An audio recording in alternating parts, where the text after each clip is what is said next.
하나님 말씀 스가랴 11장입니다. 스가랴 11장 1절에서 17절까지 교독하겠습니다. 레바논아, 내 문을 열고 불이 내 백향목을 사르게 하라.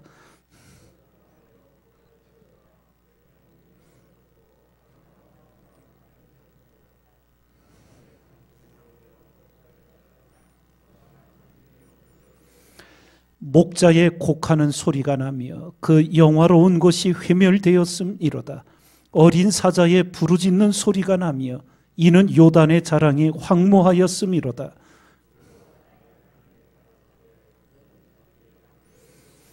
산자들은 그들을 잡아도 죄가 없다 하고 판자들은 말하기를 내가 부욕해 되었은즉 여호와께 찬송하리라 하고 그 목자들은 그들을 불쌍히 여기지 아니하는도다.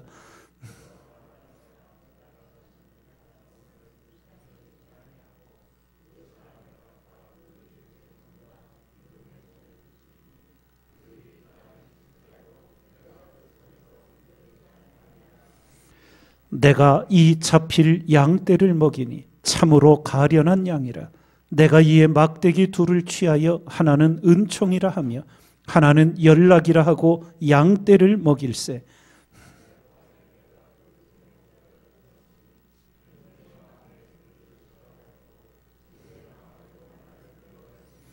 내가 가로되 내가 너희를 먹이지 아니하고 죽는 자는 죽는 대로 망할 자는 망할 대로 그 나머지는 피차 살을 먹는 대로 두리라 하고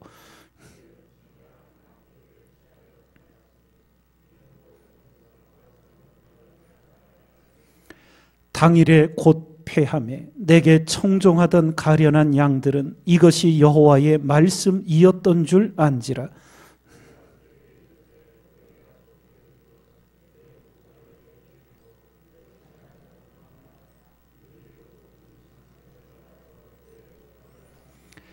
여호와께서 내게 이르시되 그들이 나를 헤아린 바 그 준가를 토기장이에게 던지라 하시기로 내가 곧 그 은 30을 여호와의 전에서 토기장이에게 던지고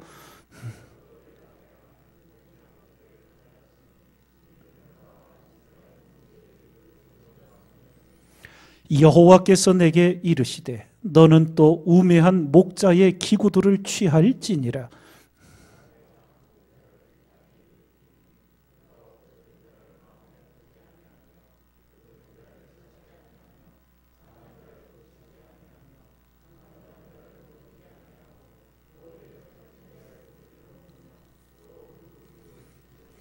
함께 있습니다. 화 있을진저 양떼를 버린 못된 목자여 칼이 그 팔에 우편 눈에 이말이니 그 팔이 아주 마르고 그 우편 눈이 아주 어두우리라. 아멘. 오늘 말씀은 목자의 이야기를 통하여서 이스라엘과 유다에 하나님의 심판이 임하는 것을 말씀하신 내용입니다. 이 목자는 영적 지도자도 의미하지만 정치 지도자를 오늘 본문에서는 의미하고 있습니다.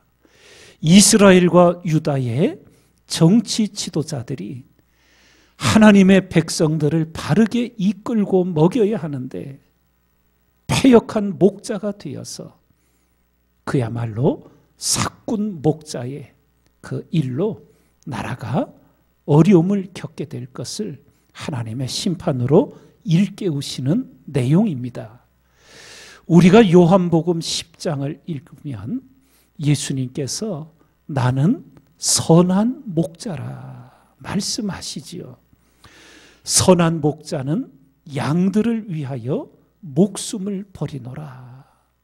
그런데 사꾼 목자는 이제 이익을 위하여 일하고 이리가 오는 것을 보면 도망가 버려서 양떼들이 이리의 밥이 되도록 방치하는 그런 일이 벌어지는데 오늘 하나님께서 이스라엘의 지도자들에 대해 바로 사꾼 목자, 패역한 목자라고 말씀하시며 탄식하시는 내용입니다.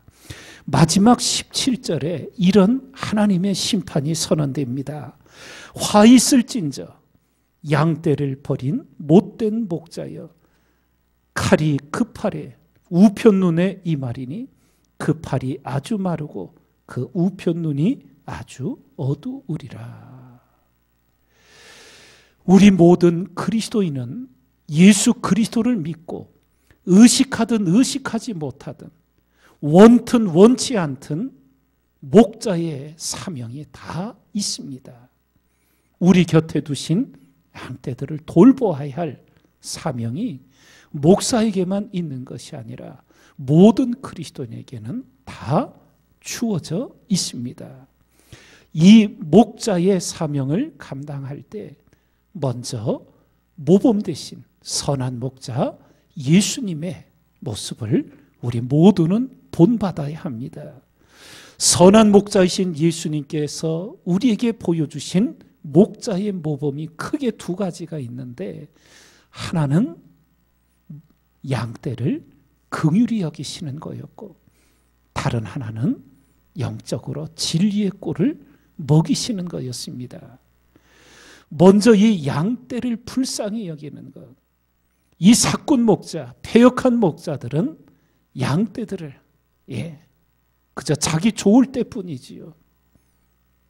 양떼를 버리고 이용합니다.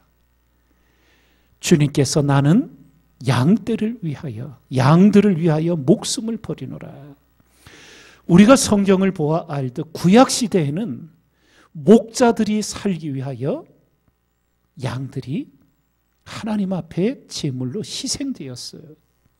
그러나 주님이 오셔서부터는 이제 양들을 위해 목자가 희생을 하는 겁니다.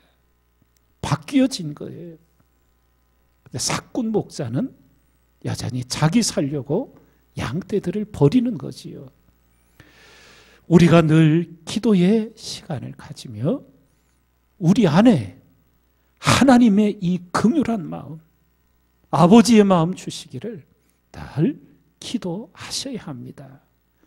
주님께서 이 땅에서 복음을 전하시던 어느 날 수많은 무리들이 오랜 시간 머물러서 주님의 복음을 들었어요. 근데 집에 돌아갈 때가 됐는데 주님이 생각할 때 이게 집으로 돌아갈 길이 멀어서 여러 길을 굶어서 기진할까 봐 그들에게 이제 오병이어의 기적이 베풀어지게 되지요. 그때 말씀의 기록을 보면 무리를 보시고 불쌍히 여기사 이렇게 기록이 되어 있어요. 하나님의 긍휼의 마음. 우리가 이 땅을 살아가면 여러 사람과의 관계에서 우리에게 잘하는 사람이 있는가 하면 우리를 힘들게 하고 어렵게 하는 사람들이 있지요. 그럴 때마다 여러분과 제가 하나님께 위로부터 하나님의 긍휼의 마음 부어주시기를 기도하고 내 안에 그리스도께서 계시기에 그 주님의 긍휼의 마음을 품어 힘들고 어렵게 하는 사람들을 용서하고 진심으로 사랑하며 그 하나님의 긍휼로 오늘을 행하는 우리가 되어야 될 줄 믿습니다. 무리를 보시고 불쌍히 여기사 행하셨던 주님의 마음, 그리고 목자의 사명은 육적인 양식을 먹이는 것만이 아니라 영적인 양식, 생명의 양식, 진리의 꼴을 먹여야 합니다. 그러기 위해서는 목자인 우리 자신들이 먼저 진리로 충만해야 하고 진리로 살아있는 그런 그리스도인이 되어야 합니다. 새벽마다 하나님의 생명의 진리를 늘 마음에 새겨 진리로 충만하고 예수님의 생명으로 충만한 목자의 사명 감당해 가야 될 줄 믿습니다. 이런 가운데 우리가 이 말씀 속에도 메시아의 사역에 대한 일에 대한 예언이 나오고 있는데 정말 전율할 정도로 수백 년 뒤에 정확하게 이 예언이 이루어진 것을 알게 됩니다. 12절에 보면 내가 그들에게 이르되 너희가 좋게 여기거든 내 고가를 내게 주고 그렇지 아니하거든 말라. 그들이 곧 은 30을 달아서 내 고가를 삼은지라. 가룟 유다가 예수님을 은 30에 팔 것을, 이 당시 종이 어떤 사고로 죽게 되었을 때 변상을 해야 될 때 그 값이 은 30이었다 그래요.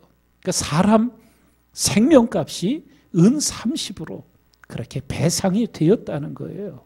은 30에 예수님이 팔려가고, 또 전율할 예언이 13절에 보면 여호와께서 내게 이르시되 그들이 나를 헤아린 바 그 준가를 토기장이에게 던지라 하시기로 내가 곧 그 은 30을 여호와의 전에서 토기장이에게 던지고.